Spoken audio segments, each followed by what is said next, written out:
Ya, pemirsa, sidang perdana pra peradilan Peggy Setiawan ditunda hingga 1 Juli pekan depan, pemirsa. Kuasa hukum menyebut sebelum mengetahui apa alasan pasti penundaan sidang. Dan pemirsa, kami akan membahas terkait perkembangan kasus pembunuhan Vina dan Eki lebih dalam dengan pakar hukum pidana Universitas Trisakti, ada Bapak Abdul Fikar Hajar. Selamat pagi, Pak Fikar. Selamat pagi, Mas. Ya, pagi Pak Fikar. Pak Fikar, ini peradilan Peggy ditunda pada pagi hari ini hingga tanggal 1 Juli nanti. Jika nanti berkas dari penyidik Polri untuk persidangan ini Peggy dinyatakan P21 oleh Kejaksaan sebelum tanggal 1 Juli, apa implikasi hukumnya, Pak?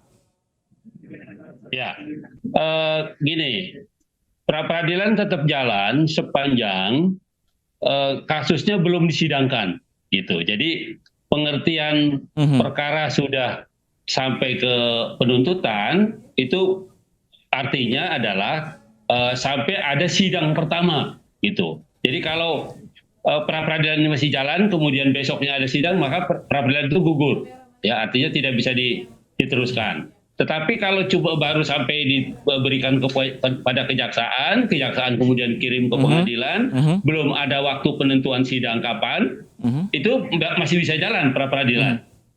Karena belum ada penyidangan pokok perkaranya. Jadi pengertian gugur karena penyidangan pokok perkara itu adalah pada saat pokok perkaranya, ya Peggy ini disidangkan di pengadilan, baru kemudian secara otomatis pra peradilan itu gugur, gitu. Tapi kalau belum disidangkan, pra peradilan bisa jalan terus, gitu. Oke, Pak, emang sidang pra peradilan ini bisa menggugurkan pasti status tersangka dari Peggy, Pak, kalau Bapak lihat, Pak Fikar? Oke, pra peradilan itu dulu cuma mempersoalkan penangkapan, penahanan, penghentian penyidikan, ya. Kemudian berkembang, Mahkamah Konstitusi menentukan selain 3 itu atau 4 itu juga ditambah penggeledahan, penyitaan dan penetapan tersangka, gitu. Jadi karena semuanya masih di dalam lingkup penyidikan, gitu ya, penyidikan dan penuntutan. Jadi boleh, ya, pra peradilan itu diajukan dalam konteks itu. Nah, karena itu kemudian ketika meskipun perkaranya sudah sudah dilimpahkan ke pengadilan tapi belum disidangkan, ya, itu masih tetap bisa berjalan pra peradilannya. Tetapi kalau begitu disidangkan hari pertama, nah itu yang disebut dengan gugur. Begitu, Mas. Jadi satu-satunya jalan agar Peggy Setiawan ini terlepas dari status tersangkanya adalah kesempatan besarnya adalah melalui pra peradilan ini, kah, Pak Fikar? Betul. Jadi dengan pra peradilan ini diuji apakah penyidik ketika menetapkan Peggy itu sebagai tersangka sudah memenuhi kriteria atau syarat-syarat yang ditentukan oleh undang-undang. Dalam hal ini secara prosesual, gitu. Jadi sebenarnya pra peradilan ini kan belum masuk ke perdebatan materi perkaranya, tetapi lebih pada proses yang dilakukan oleh penegak hukum dalam rangka menyidangkan perkara ini. Dalam hal ini adalah sejauh mana ketika ditetapkan sebagai tersangka itu umpamanya berdasarkan putusan Mahkamah Konstitusi sudah mencukupi minimal ada 2 alat bukti, gitu ya. Alat bukti itu ada keterangan saksi, ada keterangan tersangka, ada bukti surat, ya, ada petunjuk. Itu alat-alat buktinya. Nah, kalau sudah memenuhi, pokoknya sudah cukup ada 2 orang saksi minimal yang menyatakan bahwa Peggy itu memang bisa dikualifikasi sebagai tersangka, maka itu sudah memenuhi syarat, gitu ya. Memenuhi syarat untuk ditetapkan sebagai tersangka, gitu. Nah, jadi yang diuji di dalam pra peradilan itu hanya saja ada kelemahannya begini kalau menurut saya pra peradilan itu tidak sampai mempersoalkan apakah minimal 2 alat bukti itu relevan dengan perkaranya. Nah, itu yang tidak diatur di dalam undang-undang, ya, di dalam hukum acara pidana kita, gitu. Jadi cukup ada 2 alat bukti saja. Apakah alat bukti ini kemudian berkaitan langsung dengan pengetahuannya tentang perbuatan terdakwa atau tidak, ya, itu nggak jadi masalah di dalam hukum acara kita. Yang penting ada 2 alat bukti, itu sudah cukup untuk menetapkan sebagai tersangka. Nah, itu kelemahannya menurut saya. Tetapi kita berharap di dalam proses pra peradilan ini itu bisa ditebus oleh hakim pra peradilan. Maksud saya bisa juga selain penasehat hukum tersangka ya atau terdakwa mempersoalkan ini, juga hakim bisa berpandangan lebih luas bahwa dalam konteks pra peradilan penetapan tersangka itu juga harus dilihat apakah alat bukti atau dua alat bukti yang minimal itu memang mendukung untuk menetapkan seseorang sebagai tersangka. Jadi tidak asal alat bukti saja gitu, tidak asal keterangan saksi saja, tidak asal surat saja gitu ya. Tapi betul-betul memang secara material memenuhi syarat untuk menetapkan orang sebagai tersangka. Begitu. Jadi saya kira perdebatan ini saya kira akan muncul di pra peradilan ini. Begitu. Oke, Pak Fikar, kalau Pak Fikar lihat itu termohon dari kuasa hukum dari termohon ini tidak hadir, apakah memang sengaja untuk mengulur-ngulur waktu karena bersama dengan pemeriksaan berkas Peggy di Kejaksaan atau seperti apa Bapak lihat?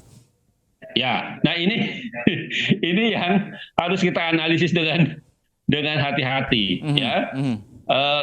Orang tidak datang itu bisa umpamanya hambatan angkutan, hambatan waktu dan sebagainya gitu. Tetapi ini kan seminggu sebelumnya sudah disuruh tahu, seharusnya sudah siap gitu. Nah karena itu hambatan sebab teknis seperti itu bisa dikesampingkan. Nah bisa juga ini strategi mengulur waktu, karena begini loh, di dalam KUHP ya pra peradilan itu sebenarnya harus selesai dalam waktu 1 minggu, ya harus dalam waktu 1 minggu itu harus selesai gitu. Nah kalau sekarang tidak datang para pihaknya, dimundur 1 minggu. Nah kalau mau hitungan hari kan udah selesai sebenarnya, tinggal diputus gitu, ya kan? Kalau mau hitungan waktu di pra peradilan. Nah tapi nampaknya itu belum dihitung sampai tergugatnya atau termohonnya muncul sama-sama di sidang, baru mungkin dihitung minggu sejak itu. Nah, sepertinya seperti itu. Nah, karena itu ke depan harus ada perbaikan juga di dalam KUHP ya, bahwa yang dimaksud dengan 1 minggu adalah ketika dua pihak sama-sama muncul di persidangan, kemudian 1 minggu setelah itu harus ada putusan gitu. Nah, persoalannya lagi adalah apakah kalau tidak muncul juga pra peradilan bisa jalan terus? Menurut saya seharusnya bisa gitu, karena sudah dipanggil 2 kali atau 3 kali kok tidak datang termohon, maka menurut saya harus dilanjutkan sidang pra peradilan itu dan harus diputus gitu. Kalau Pak Fikar lihat kenapa alasannya Pak tiba-tiba kok ditunda? Kalau Bapak bisa bilang pra peradilan bisa berlanjut tanpa datangnya si kuasa hukum dari termohon, kenapa akhirnya ditunda? Pak Fikar bisa melihatnya kenapa nih kira-kira? Nah itu yang saya bilang tadi, itu kelemahannya KUHP. Nah sekarang ini ditunda untuk menunggu 1 minggu lagi gitu loh. Untuk menunggu 1 minggu lagi. Nah kalau nanti mungkin setelah 1 minggu lagi tidak datang juga, ya maka majelis hakim cukup alasan untuk melanjutkan gitu tanpa kehadiran termohon gitu. Artinya Pak Fikar, kalau minggu depan termohon juga tidak kembali hadir, pra peradilan tetap berjalan, bisa berjalan. Menurut saya harus, karena itu dianggap termohon sudah melepaskan haknya untuk membela diri, untuk menjawab. Pak Fikar, kalau Pak Fikar melihat jalannya kasus kemarin hingga saat ini, kalau Pak Fikar melihat bagaimana nih, jebol nggak nih kira-kira? Nah ini tergantung pembuktian, ya tergantung kan gini ya. Jadi ada subjektivitas masing-masing.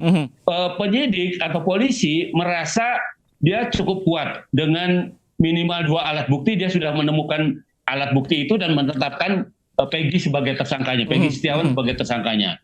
Di sisi yang lain, Peggy punya alat bukti yang membuat alibi bahwa pada waktu peristiwanya terjadi, Peggy itu tidak ada di tempat sebagaimana yang disangkakan atau didakwakan. Ya, dan tentu saja karena tidak ada di tempat, bukan dia pelakunya kan begitu logika ininya. Nah, jadi dua-duanya punya argumen yang kuat gitu. Ya, di satu sisi penyidik kepolisian merasa punya alat bukti lebih dari 2 sehingga dia tetapkan Peggy sebagai tersangka. Di sisi lain, Peggy punya alibi atau punya alat bukti untuk memperkuat alibinya bahwa dia tidak ada pada waktu yang dituduhkan itu pada tempat yang didakwakan atau disangkakan gitu. Oke, baik, terima kasih banyak Pak Abdul Fikar Hajar selaku pakar hukum pidana Universitas Trisakti. Kita nantikan pekan depan seperti apa. Terima kasih banyak Pak Fikar telah bergabung bersama kami dari Today. Terima kasih.